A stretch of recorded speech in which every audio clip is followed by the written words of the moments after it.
kita berbagi. Selanjutnya kita akan ada dua narasumber. Kalau tadi Pak Kadis banyak menyampaikan soal empiriknya tentang pemerintahan desa. Nah, kedua narasumber berikutnya Ibu Dr. Kus Handayani yang akan memfokuskan pada kajian teoretik akademik dari soal kewenangan desa, dan nanti akan dilanjutkan oleh narasumber kedua Pak Dr. Umbu Lauka yang akan melihat dari sisi aspek hukumnya untuk menyempurnakan rancangan undang-undang ini.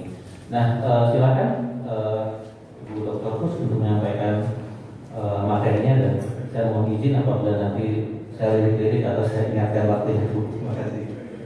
Terima kasih. Assalamualaikum warahmatullahi wabarakatuh. Waalaikumsalam warahmatullahi wabarakatuh. Yang terhormat Ketua dan anggota Komite 1 DPD RI. Lalu kedua khusus untuk guru saya Prof. Johan Mansyah.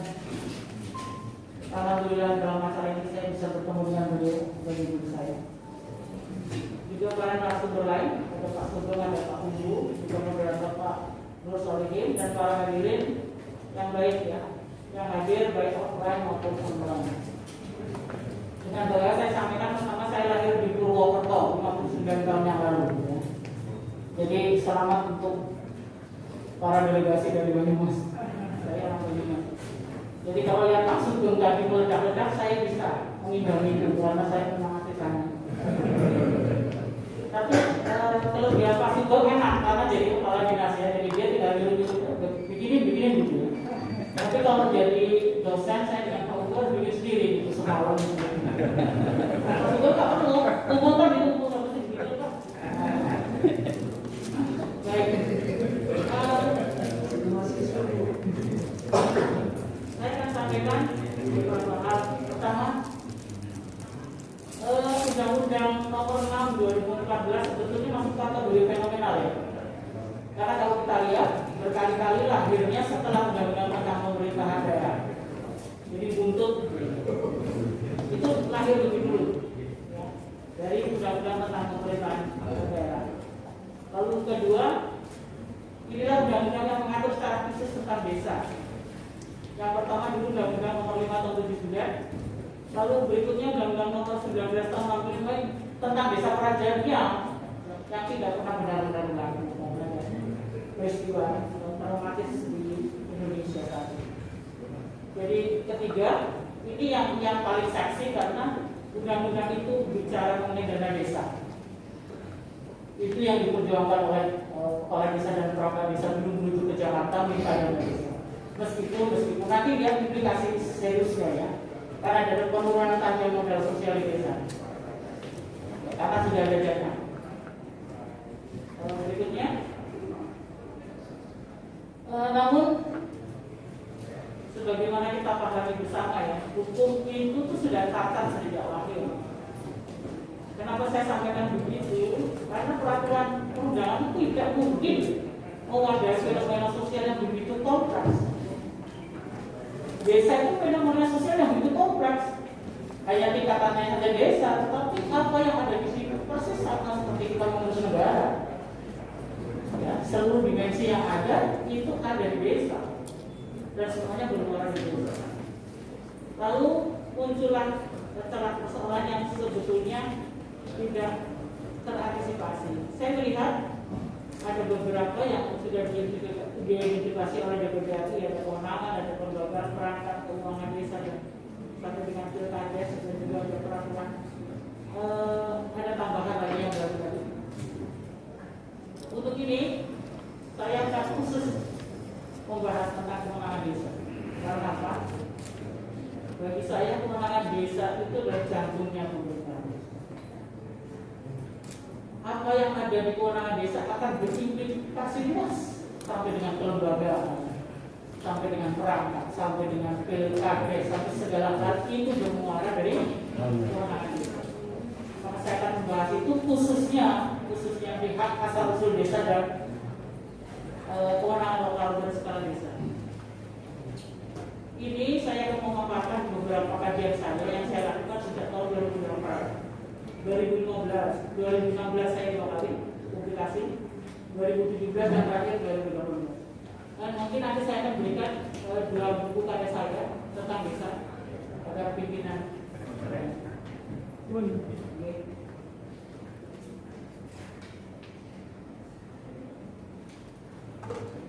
Coba kita lihat dulu. Ini pasal 18. Undang-undang tersebut sudah memaku sebetulnya bahwa kewenangan desa itu hanya ada di 4 bidang: penyelenggaraan pemerintahan desa, pembangunan desa, pembinaan desa, dan pemberdayaan masyarakat. Coba kita berpikir itu bisa dipilah-pilah secara ansih atau tidak? Berkali-kali saya riset sebetulnya malah jadinya ada di pemberdayaan masyarakat.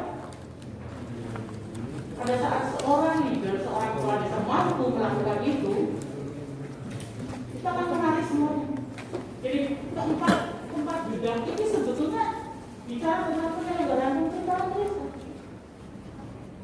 Cuma itu dipilah-pilah yang benar-benar sebenarnya. Oke, saya ikuti apa yang ada di dalam undang-undang ini dan saya mencoba mengidentifikasi hak asal usul desa.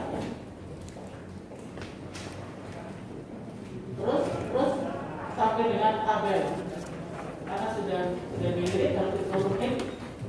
Undang-undang ini, tulisan ini bisa Bapak Ibu baca di catatnya ya.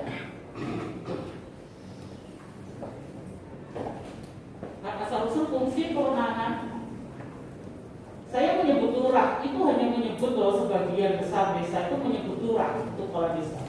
Tapi apapun sebutannya silakan. Saya yang merujuk pada itu seorang pemimpin di desa. Itu punya fungsi begitu, mengayomi dan sebagainya. Lalu di situ ada asal usul pamong desa. Saya nanti akan mempersuskan antara pamong desa dan perangkat desa. Pamong desa lahir sebagai hak asal usul, tapi pemerintah juga masuk memberikan standar yang disebut perangkat desa seperti apa. Jadi pamong desa atau perangkat desa itu berjalan di 2 ranah. Ranah lokal desa dengan lokal miskinnya. Kedua adalah ranah yang negara. Ya, saya menyampaikan betapa sulitnya sebetulnya para kepala desa dan pamong desa menjalankan ini. Bahwa disebut pamong desa karena fungsi-fungsi itu melakukan orientasi sosial. Pada saat dia milih perangkat, apalagi waktu Undang-Undang 32 tahun 2004, sekretaris desa adalah PNS. Maka orientasi bahwa dia bekerja sebagai pegawai dalam tanda kutip dia jual. Saya sudah bernostalgia bahwa dulu seorang tarik sudah selesai dari tarik pun masih dipanggil Bang Tarik.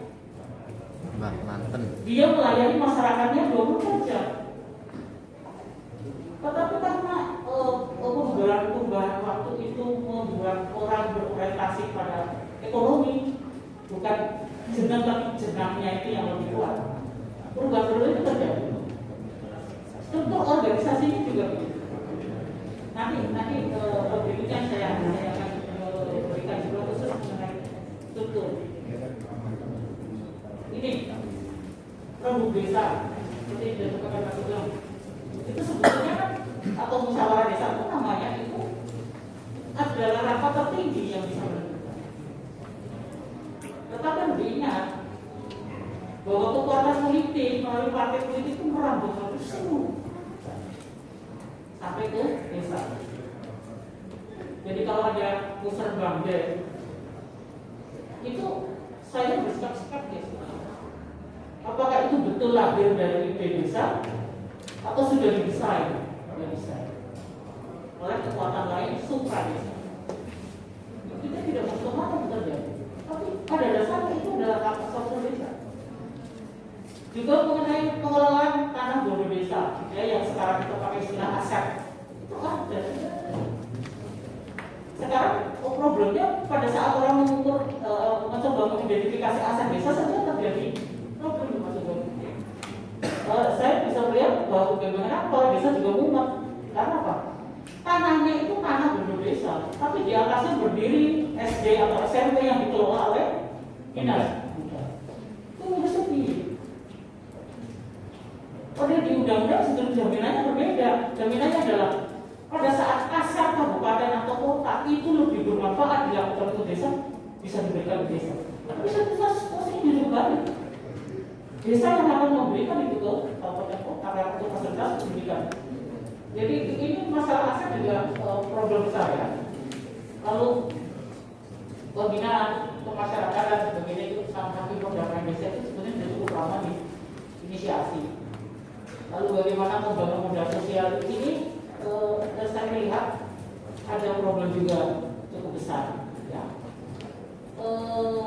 Sampai detik ini bahkan mungkin sampai kita kiamat materi atau uang itu adalah alat kontrol yang memang luar biasa.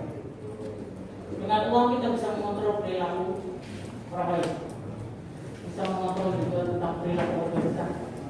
Itu uang.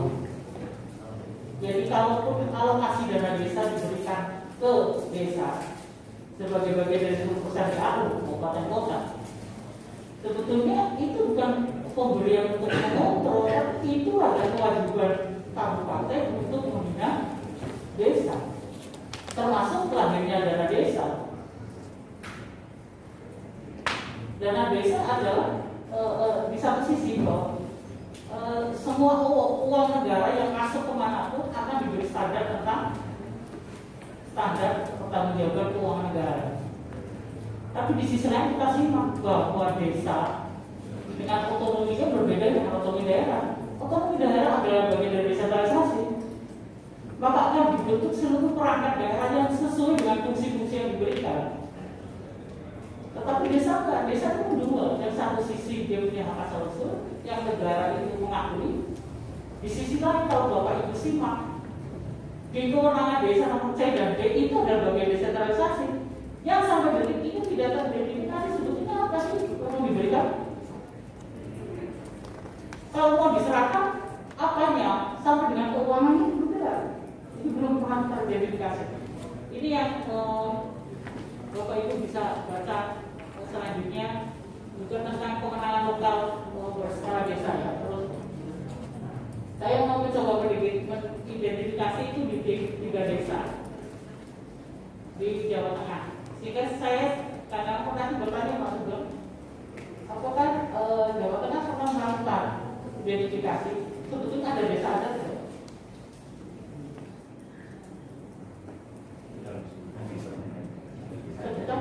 Ada nggak di Jawa Tengah? Tidak ada. Oke, tidak ada. Berarti kita tahu bahwa treatment yang diberikan adalah dalam kerangka desa ya, bukan desa adat. Kalau di Bali, saya meyakini itu ada. Karena ada lembaga adat yang mengatur itu. Desa adat. Nah, problemnya adalah begini. Sering terjadi aspek sosiologis itu tidak termuat di dalam undang-undang. Karena tidak ada alat ukur yang jelas. Sehingga undang-undang itu mengatur misalkan perubahan status, ada penggabungan, ada program yang dengan jumlah orang sekian, penduduk sekian, luas, itu kan terukur. Tapi aspek sosiologis jelas tidak terukur. Peristiwa misalkan begini, Kota Semarang dulu dalam rangka perluasan wilayah, dia mengambil kecamatan Gunung Pati. Kecamatan Gunung Pati itu awalnya adalah masuk ke Kabupaten Semarang, lalu diambil di Kota Semarang. Kan secara sosiologis mereka itu desa, sehingga menyebut kepala kelurahan yang sebetulnya ada syarat PNS itu ya tetap Pak Lurah. Lalu menyebutnya Pak Carik, karena secara sosiologis. Jadi si pengambil keputusan hanya bicara bagaimana di atas kertas secara administrasi pemerintahan itu bisa. Tapi sosiologis sering terabaikan di dalam karena memang tidak punya alat ukur yang seragam. Sementara undang-undang bicara penyeragaman. Terus mungkin sampai di akhir-akhir saja. Kalau mau begini lama sekali. Ini mengenai terus, ya ini lurah kepala desa, Bapak Ibu akan melihat. Kira-kira kalau saya tanya ke bapak-bapak yang dari Banyumas, ini fotonya siapa? desa Pengujan Pak, komunitas Gunung terkenal. Ya, Pengujan. Lalu ini perangkat desa, terus perangkat desa. Saya mau menyampaikan tadi bagaimana saya mencoba terus ke bawah. Oh iya, kayak ini. Bagaimana bicara soal pamong desa diversuskan dengan perangkat desa. Jadi apa yang dikatakan oleh pemerintah atasnya, udah desa itu manut. Itu pasti manut. Kamera bicara seperti ini. Pada saat saya menyampaikan, Pak bisa nggak? Misalkan di struktur pemerintah desanya disebut kepala desa dalam kurung lurah, ya, sekretaris desa dalam kurung caleg. Bisa nggak kepala urusan keuangan disebut apa? Ya, kasih kesejahteraan disebut mutin. Kepala dusun disebut bekal misalnya. Nggak ada yang berani. Tidak ada. Jadi kekuatan dari pusat itu jauh lebih kuat. Pemerintah di atasnya jauh lebih kuat. Itu sebabnya kenapa saya menyampaikan apa sih yang mau direvisi? Kewenangan desa saja bisa. Karena dengan kewenangan desa akan berimplikasi luas pada prinsip modern itu juga begitu. Finance follow person, structure follow person. Jadi kalau sudah fungsi itu pasti ke belakangnya akan ada kelembagaan, akan ada keuangan dan sebagainya. Karena fungsi-fungsi sudah teridentifikasikan juga. Siapa yang mengidentifikasi fungsi? Ya desa bersatu kok, kalau itu angka satu desa kok. Masing-masing desa punya aspek sosial yang berbeda.